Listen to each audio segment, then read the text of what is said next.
কৃষ্ণ নাম করতে করতে তিনি চলেছেন। যার পালকিতে চড়া সবসময় অভ্যাস, দামি দামি বস্ত্র, দামি দামি জুতো যার পরা অভ্যাস, তিনি আজ চলেছেন খালি পায়ে। পা ক্ষতবিক্ষত হয়ে যাচ্ছে দিনের পর দিন, কত উপবাস, কত কষ্ট। যে সময়ের কথা বলছি, সেই সময় তো গাড়ি ঘোড়া ছিল না এখনকার মতন, রাস্তাঘাটও সেরকম ভালো ছিল না, পদব্রজেই সবাই যাত্রা করত। এইভাবে কষ্ট করতে করতে বৃন্দাবনে প্রবেশ করেন। কত কষ্ট, কত উপবাস, কিন্তু মুখে কৃষ্ণ নাম তিনি ছাড়েননি। বৃন্দাবনে পৌঁছেই বৃন্দাবনের ধুলায় গড়াগড়ি দিয়ে কৃষ্ণ কৃষ্ণ কৃষ্ণ বলে কাঁদতে লাগলেন। ভরতপুরের রাজা সেই সময় যে ছিলেন, তিনি এই গোবিন্দ সিংহের বন্ধু ছিলেন। তিনি জানতে পেরেই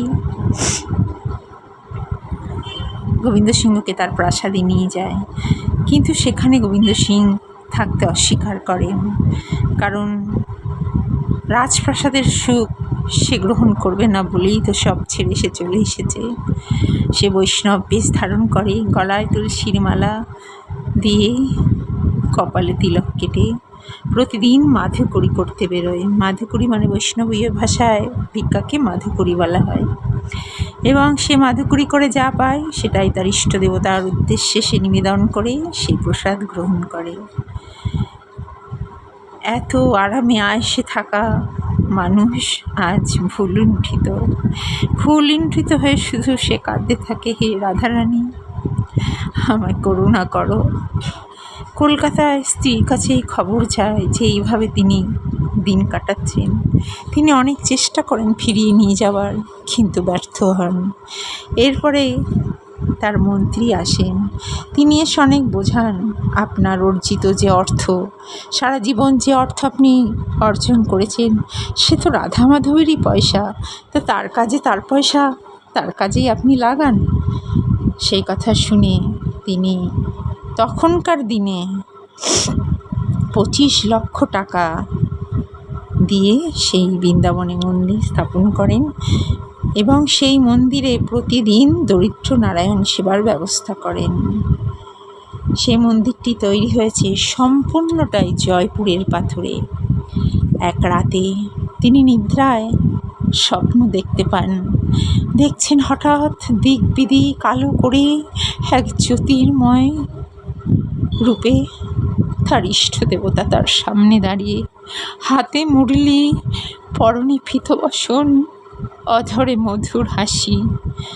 তিনি বলেন, তোমার মন্দিরে গোবিন্দ সিং আমি বেশ ভালোই আছি, কিন্তু তোমার কাছে আমি আর একটি ভিক্ষা চাই। সে কি ভিক্ষা? আমি তো সব সম্পদ দিয়ে তোমার এই মন্দির নির্মাণ করেছি, সব কিছু তোমার পাদপদ্মে আমি নিবেদন করে দিয়েছি। আমি আজ ভিখারি, আমি তোমাকে কি ভিক্ষা দেব? আজ তো আমার আর কিচ্ছু নেই, আমি কাঙাল। ভগবান মৃদু এসে বলেন, আমি তোমার কাছে প্রেম ভিক্ষা চাই। তুমি যে মন্দির স্থাপন করেছো তার চেয়েও একটা সুন্দর মন্দির আমি চাই। সে কি প্রভু, আর আমি মন্দির কিভাবে তৈরি করব?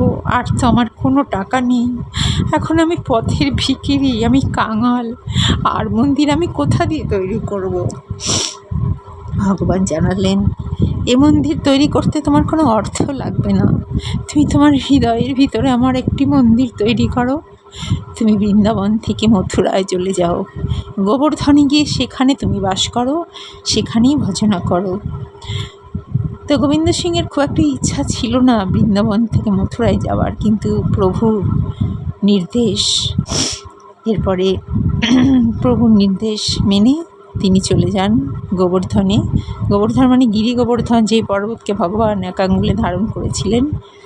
সেইখানে গিয়ে তিনি সপ্রভাতে উঠে স্নান সেরে আহ্নিক করতেন আর করতালি বাজিয়ে গিরি গোবর্ধন প্রতিদিন পরিক্রমা করতেন। আমরা একদিন পরিক্রমা করেই 7 দিন পায়ের ব্যথায় শুয়ে থাকি। তিনি প্রতিদিন গিরি গোবর্ধনকে পরিক্রমা করতেন, মাধুকরী করতেন, যা পেতেন ভোগ লাগিয়ে, মনে মনে তার আরাধ্য দেবতাকে ভোগ লাগিয়ে সেই প্রসাদই তিনি পেতেন। আর বিকেলবেলা হলেই পাঠ কীর্তন করতেন। এমনিভাবেই চলছিল তার ভজন সাধন। কোনো এক বর্ষাকালে তিনি খুব ইচ্ছা হয় বৃন্দাবনে তার যে মন্দির, সেই মন্দিরের প্রসাদ পাওয়ার। তিনি সেই মন্দিরের পূজারীকে খবর পাঠান আজ রাতে এই ভোগের প্রসাদ যেন তাকে পাঠানো হয়। পুরোহিত সুন্দর করে প্রসাদ থালায় সাজিয়েছেন। বেরোতে যাবেন সেই সময় প্রচণ্ড জোর বৃষ্টি নামে। তো পুরোহিত ভাবেন এত জোর বৃষ্টিতে কিভাবে যাব। তিনি একটুখানি শরীরটাকে মন্দিরের ভিতর এলিয়ে দেন, ফলে একটুখানি ঘুম মতো এসে যান। তো কিছুক্ষণ পরে গোবিন্দ সিংহ দেখছেন যে পূজারী ভিজে পুরো চপচপে হয়ে প্রসাদের থালা নিয়ে এসে হাজির। তো এই দৃশ্য দেখেই গোবিন্দ সিংহ বলছেন, পূজারী তুমি কেন এলে? এত বৃষ্টিতে কেউ এভাবে আসে? পুরো ভিজে তুমি একদম স্নান হয়ে গেছো। তখন সে পুরোহিত বলে, ও কিছু হবে না, তুমি প্রসাদটা রেখে দাও, থালাটা ধুয়ে রেখো, কাল এসে নিয়ে যাব। এরপরেই বৃষ্টি থামে, পুরোহিতের ঘুম ভাঙে। তিনি দেখেন সে প্রসাদের থালা আর কোথাও নেই। তিনি চিন্তিত হয়ে পড়েন, কোথায় গেল সে প্রসাদের থালা? কিন্তু যেহেতু গোবিন্দ সিংহকে কথা দেওয়া আছে প্রসাদ নিয়ে আজ যাবেন, তাই তখন তিনি কিছু ফল মূল সাজিয়ে নিয়ে গিয়ে হাজির হন। তাকে পুরোহিতকে দেখেই গোবিন্দ সিংহ বলে, কি এই তো এক্ষুনি প্রসাদ দিয়ে গেলে, আবার এসেছো কেন? পূজারী বলে, প্রসাদ না তো, আমি তো আসিনি। তখন গোবিন্দ সিংহ বলেন, ওই দেখো তুমি যেই থালা রেখে গেলে, বললে কাল এসে নিয়ে যাবে। পূজারী দেখে সত্যি সেই থালা। তখন দুজনেই বুঝতে পারে যে স্বয়ং প্রভুই এসেছিলেন। দুজনকে জড়িয়ে ধরে দুজনেই চোখের জলে ভাসতে থাকেন। আর গোবিন্দ সিংহ বলতে থাকেন, হে প্রভু।